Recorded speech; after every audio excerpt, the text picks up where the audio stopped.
bersyukur pagi ini bisa bangun dengan tubuh yang sehat tanpa kurang apapun.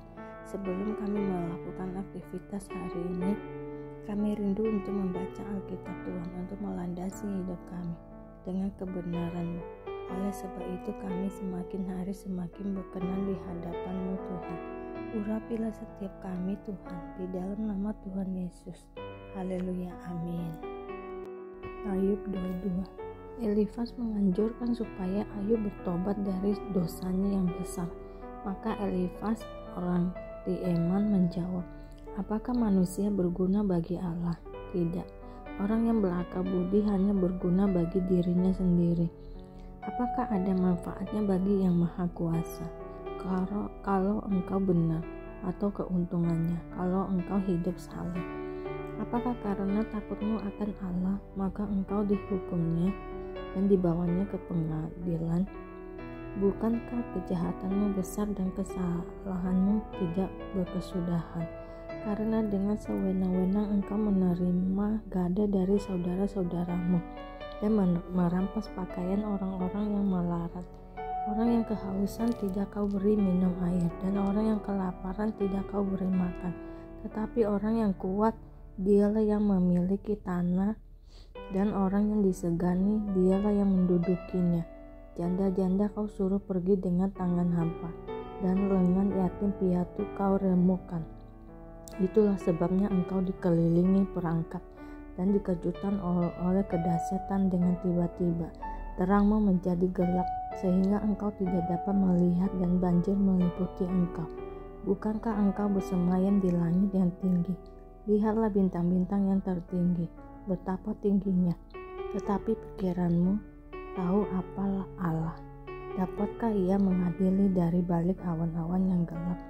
Awan meliputi dia sehingga ia tidak dapat melihat. Ia berjalan-jalan sepanjang lingkaran langit. Apakah engkau mau tetap mengikuti jalan lama yang dilalui orang-orang jahat, mereka yang telah direnggut sebelumnya saatnya, yang alasnya dihanyutkan sungai? Mereka yang berkata kepada Allah, pergilah daripada kami, dan yang maha kuasa dapat berbuat apa terhadap kami. Namun dialah juga yang memenuhi rumah mereka dengan segala yang baik. Tetapi rancangan orang fasik adalah jauh daripadaku. Hal itu dilihat oleh orang benar dan mereka bersukaria. Orang yang tidak bersalah mengolok-olok mereka. Sungguh, lawan kami telah dilenyapkan, dan peninggalan mereka telah habis dimakan api. Berlakulah ramah terhadap dia, supaya engkau tenteram. Dengan demikian engkau memperoleh keuntungan. Terimalah apa yang diajarkan mulutnya dan taruhlah firman-Nya dalam hatimu. Apabila engkau bertobat kepada Yang Maha Kuasa dan merendahkan diri, apabila engkau menjauhkan kecurangan dari dalam kemahmu, membuang biji emas ke dalam debu, emas Ofir ke tengah batu-batu sungai, dan apabila Yang Maha Kuasa menjadi timbunan emasmu dan kekayaan perakmu, maka sungguh-sungguh engkau akan bersenang-senang karena Yang Maha Kuasa dan akan menenggada kepada Allah. Jikalau engkau berdoa kepadanya, Ia akan mengabulkan doamu dan engkau akan membayar ngajarmu. Apabila engkau memutuskan berbuat sesuatu, maka akan tercapai maksudmu dan cahaya terang menyinari jalan-jalanmu. Karena Allah merendahkan orang yang angkuh, tetapi menyelamatkan orang yang menundukkan kepala. Orang yang tidak bersalah diluputkannya, dan engkau luput karena kebersihan tanganmu. Ayub 23. Ayub ingin membela diri di hadapan Allah, tetapi Ayub menjawab, sekarang ini keluh kesahku menjadi pemberontakan, tangannya menekan aku, sehingga aku mengadu. Semoga aku tahu mendapatkan dia, dan boleh datang ke tempat ia bersemayam. Maka akan kupaparkan perkaraku di hadapannya, dan kupenuhi mulutku dengan kata-kata pembelaan. Maka aku akan mengetahui jawaban-jawaban yang diberikannya kepadaku, dan aku akan mengerti apa yang difirmankannya kepadaku.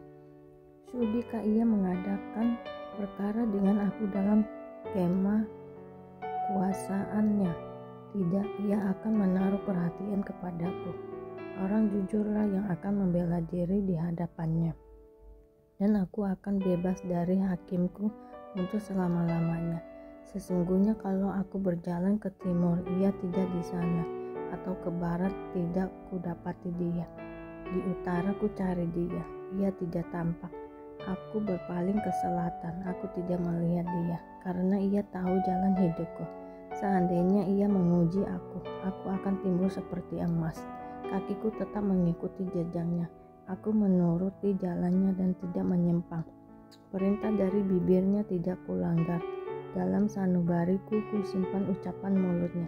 Tetapi ia tidak pernah berubah. Siapa dapat menghalangi dia? Apa yang dikehendakinya dilaksanakannya juga, karena ia akan menyelesaikan apa yang ditetapkan atasku, dan banyak lagi hal yang serupa itu dimasukkannya. Itulah sebabnya hatiku gemetar menghadapi dia. Kalau semuanya itu kubayangkan, maka aku ketakutan terhadap dia. Allah telah membuat aku putus asa, yang Maha Kuasa telah membuat hatiku gemetar. Sebab bukan karena kegelapan aku binasa, dan bukan juga karena mukaku ditutupi gelap gulita. Ayub 24. Allah seakan-akan acuh tak acuh terhadap kejahatan. Mengapa yang Maha Kuasa tidak mencadangkan masa penghukuman, dan mereka yang mengenal Dia tidak melihat hari pengadilannya? Ada orang yang menggeser batas tanah, yang merampas kawanan ternak lalu mengembalakannya. Keledai kepunyaan yatim piatu dilarikannya, dan lembu betina kepunyaan seseorang janda diterimanya sebagai gadai. Orang miskin didorongnya dari jalan. Orang sengsara di dalam negeri terpaksa bersembunyi semuanya. Sesungguhnya seperti keledai liar di padang gurun, mereka keluar untuk bekerja mencari apa di padang belantara sebagai makanan bagi anak-anak mereka.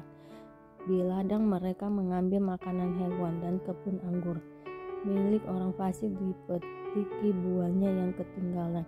Dengan telanjang mereka bermalam karena tidak ada pakaian, dan mereka tidak mempunyai selimut pada waktu dingin. Oleh hujan lebat di pegunungan mereka basah kuyup, dan karena tidak ada tempat berlindung, mereka mengimpitkan badannya pada gunung batu. Ada yang merebut anak piatu dari susu ibunya dan menerima bayi orang miskin sebagai gadai. Dengan telanjang mereka berkeliaran karena tidak ada pakaian, dan dengan kelaparan mereka memikul berkas-berkas gandum. Di antara dua petak kebun mereka membuat minyak. Mereka menginjak-injak tempat pengirikan sambil kehausan. Jadi dalam kota terdengar dintian orang-orang yang hampir mati, dan jeritan orang-orang yang menderita luka.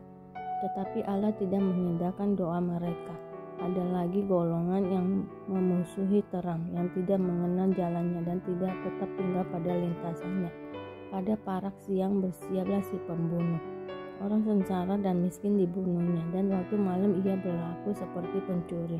Orang yang berzina menunggu senja, pikirnya, jangan seorang pun melihat aku. Lalu dikenakannya tuduh muka.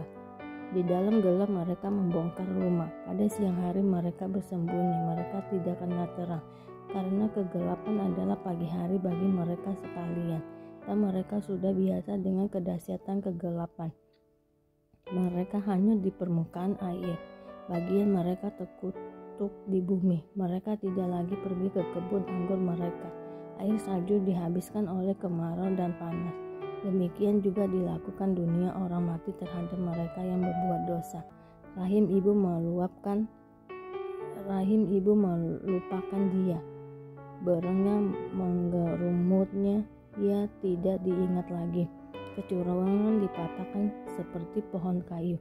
Ia menjarahi perempuan mandul yang tidak beranak dan tidak berbuat baik terhadap seorang janda. Bahkan menyeret orang-orang perkasa dengan kekuatannya. Ia bangun kembali, tetapi hidupnya tidak terjamin.